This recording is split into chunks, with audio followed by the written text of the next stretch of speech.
कि 4 काम ऐसे हैं जो कर रहा है ना, समझ लो कुर्बानी दे रहा है। नंबर 1, गर्मियों में नमाज फजर बाद जमात पढ़ रहा है, क्योंकि अभी तो सोया था वो, एकदम फजर हो गई। गर्मियों में बाद जमात फजर पढ़ रहा है, बाद जमात। यकीन करें ये आम काम नहीं है, अपने आप से पूछ के देखें कौन कौन पढ़ रहा है। नंबर 2, कुरान पाक रेगुलर पढ़ रहा है। नंबर 3, मोबाइल बार बार नहीं पकड़ रहा।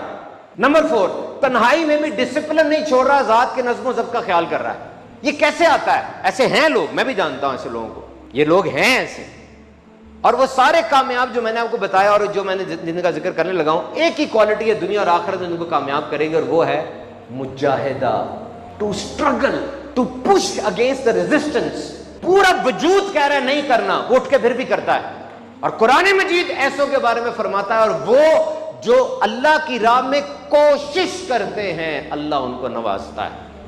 ये नहीं कहा बड़ा परफेक्ट है, बड़ा स्पिरिचुअल है, नहीं, जो भी है कोशिश कर रहा है अल्लाह की राह में नवाजा जाएगा।